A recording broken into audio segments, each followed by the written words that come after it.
Hello students, general के कुछ और पॉइंट्स जो हैं वो आज हम देख लेते हैं, क्योंकि बहुत सारे पॉइंट्स आपको बता दिया गया था, कुछ पॉइंट्स और रह गए थे, उसके बारे में हम यहाँ पे देख लेते हैं। ठीक है ना। Serial number first, bought goods from Prem. यहाँ पर आपने क्या किया, प्रेम से सामान खरीदा। आपके पास क्या हुआ, सामान आया, लेकिन क्या आया, उधार। ठीक है ना, मतलब व्यक्ति के नाम से।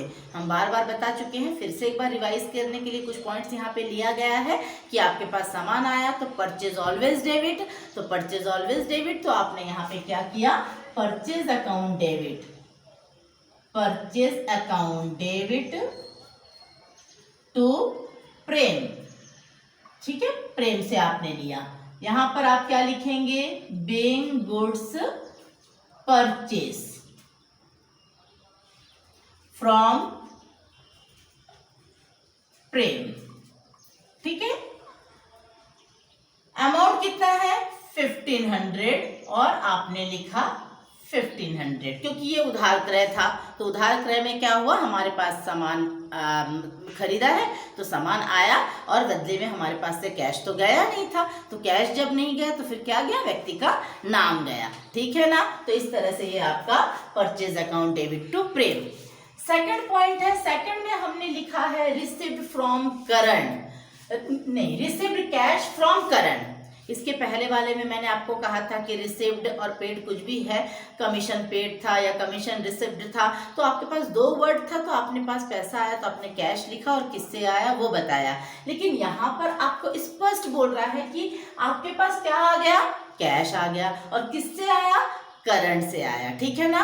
तो आपके पास क्या आया, कैश आया। तो हम क्या लिखेंगे, जो आ रहा वो डेबिट और जो जा रहा वो क्रेडिट। तो आपका अमाउंट यहाँ पर एंट्री क्या होगा, cash account debit, cash account debit to किससे आया था, करण से आया था। कितना आया, 800 रुपीज आया। तो आप यहाँ पे नरेशन में क्या लिखेंगे, बीइंग कैश रिसिप्ट। अगर आप यहाँ पे कैश रिसिप्ट लिख करके भी छोड़ देते हैं, जरूरी नहीं है कि करण आपको लिखना पड़े। आपके पास कैश आया तो आप बीइंग कैश रिसिप्ट लिख करके भी आपकी एंट्री कंप्लीट है। ओके, अब आगे आपका थर्ड पॉइंट। थर्ड पॉइंट है goods return to Prem.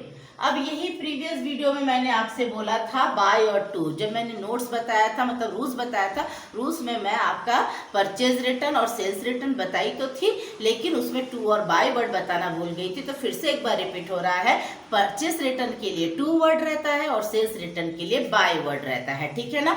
Previous video में सेल्स रिटर्न बताया गया था, अभी वाले में आप देख लीजिए परचेज रिटर्न। और मैंने आपसे कहा था कि अगर टू और बाय में कहीं कंफ्यूज होते हो तो पीछे थोड़ा सा एंट्री देख लीजिएगा कि हो सकता है आपने परचेज या सेल्स कुछ लिखा हो। तो इस क्वेश्चन में आपने क्या लिखा है, गुड्स रिटर्न टू प्रेम, और ऊपर में ही आपने क्या लिखा है, आपने बाउट किया है, यानी परचेज किया है प्रेम से। ठीक है ना। तो ये क्या हुआ, purchase return. Sales return debit होता है, परचेज रिटर्न क्रेडिट होता है। तो जब परचेज रिटर्न क्रेडिट हुआ तो डेबिट क्या होगा, जिससे सामान आ रहा है, यानी प्रेम।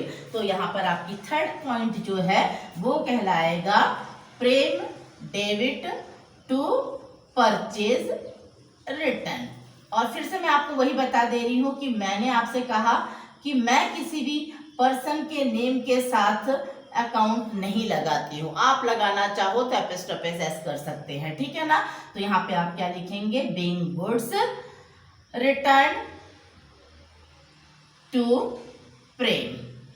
ठीक है, इस तरह से आपका क्या हो गया, परचेज रिटर्न हो गया। ठीक है, परचेज रिटर्न और सेल्स रिटर्न आपका क्लियर हो गया होगा।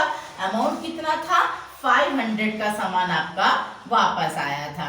ठीक है, अब सेम वही चीज है, मेरा पेज भर गया तो मैं यहाँ पर क्या लिखूंगी, बैलेंस CD कैरिड डाउन 15 और 2800 आपका यहाँ पर हो रहा है 2800। फिर से मैं आपको बता दूं कि आपका डेबिट और क्रेडिट दोनों साइड का अमाउंट टोटल बराबर लिखते रहिएगा, क्योंकि हम जब टोटल करते हैं तो हम किसी एक साइड को लेकर के ही चलते हैं। हमने अगर डेबिट का टोटल किया तो दोबारा हम क्रेडिट का नहीं करते हैं, इसलिए आप अमाउंट जब भी लिखते हैं तो दोनों साइड को ठीक से देख कर लिखिएगा। ठीक है, अब हमारा ये बैलेंस CD जो है वो यहाँ पर चढ़ गया और आपका हो जाएगा बैलेंस BD, और आपने कितना है 2800 और 2800 आपने यहाँ पर लिखा। ये वाला लाइन कॉलम खिंचाएगा, लेकिन आपका अमाउंट के नीचे नहीं आएगा। ठीक है, अब आपके थर्ड के बाद फोर्थ पॉइंट है पेड रेंट।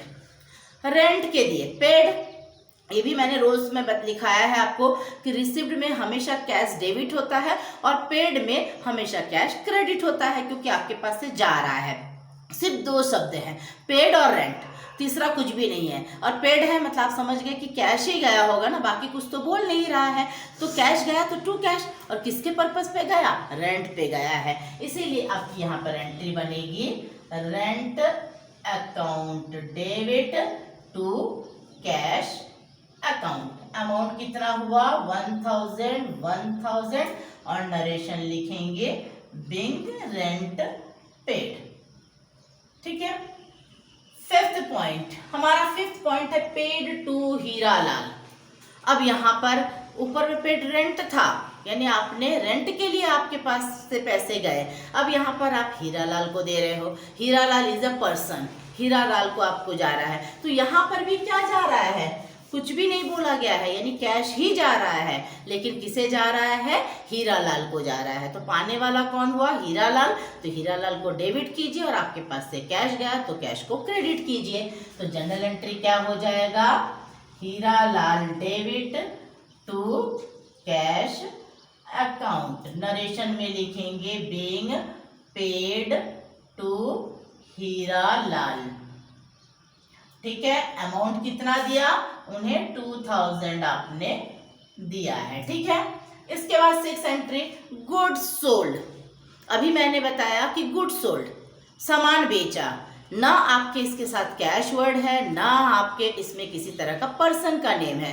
पहले ही मैंने आपसे कहा था कि गुड्स और परचेज रूल्स में आपको बताया गया है कि परचेज और सोल्ड के साथ ध्यान दीजिएगा कि अगर पर्सन का नेम गिवन नहीं है मतलब वो कैश ट्रांजैक्शन है, अगर पर्सन का नेम है यानी क्रेडिट ट्रांजैक्शन, अगर पर्सन का नेम भी है और साथ में कैश वर्ड भी है फिर भी वो कैश ट्रांजैक्शन है। तो गुड्स सोल्ड यानी सामान बेचा, तो आपके पास क्या है, सामान बेचने पर कैश आया और सामान गया। तो आपकी यहाँ पर जनरल एंट्री बनेगी cash account debit to sales account. Amount कितना है 600, यहाँ पे आ गया 600। आपका नरेशन में लिखेंगे बीइंग गुड्स सोल्ड। अब बाकी और कुछ लिखने की जरूरत नहीं है। अब हमारा यहाँ पर क्या होगा, टोटल होगा। तो टोटल में क्या होगा 2800, 2800 था, 3800, 5800 और 6400। ठीक है, 2, 3, 4, 5 और वो 6400। ये दोनों साइड का आपका ये नीचे में टोटल डबल अंडरलाइन कर देंगे। ठीक है ना, आप ध्यान दीजिएगा यहाँ पर आपको डबल अंडरलाइन करना है। ये आपका ग्रांड टोटल लिखेंगे और अब जैसे आपका कॉलम खत्म हो गया तो आपने यहाँ पर एंट्री खत्म कर देंगे। अब यहाँ पर क्या हो रहा है, मैंने पहले से ज़्यादा खींच लिया था, आपका इस तरह से नहीं जाना चाहिए। ठीक है ना, तो कोशिश करिएगा शुरू में जब आप जर्नल एंट्री बना रहे हैं तो आप पेन के बदले में पेंसिल से खींचिएगा, क्योंकि आपका क्लोज ऐसा दिखना चाहिए। देखिए मैंने अभी पूरा लाइन खींच दिया था तो मेरे पूरे लाइन में क्या हो गया था, एक्स्ट्रा लाइन निकल गए थे, मैंने अभी इसे रब कर दिया। तो आप भी ध्यान दीजिएगा, अगर पेन से खींचते हैं तो मतलब आप कोशिश करिएगा शुरू की जनरल एंट्री है तो आप पेंसिल से लाइन खींचिए, एक्स्ट्रा लाइन अगर आती है तो उसे रब कर दीजिएगा। और अगर आप पेन से ही खींचना चाहते हैं तो ध्यान दीजिएगा कि नंबर ऑफ एंट्रीज काउंट कर लीजिएगा कि कितने बिजनेस ट्रांजैक्शन हुए हैं, और फिर हर एंट्रीज के पीछे कम से कम आपके 4 लाइन लग रहे हैं, एक डेबिट और एक क्रेडिट और 2 लाइन नरेशन के मुश्किल से, तो वो भी आप मतलब काउंट करके कर सकते हैं। फिर जितना ज़्यादा प्रैक्टिस करेंगे उसके बाद आपको तो आइडिया हो जाएगा कि कितने मतलब आपको कितने लाइन खींचने हैं और कितने तक का आपका एंट्री कंप्लीट हो जाएगा। चलिए स्क्रीनशॉट ले लीजिए।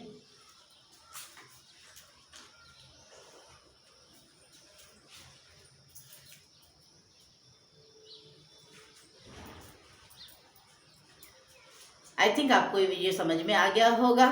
Thank you.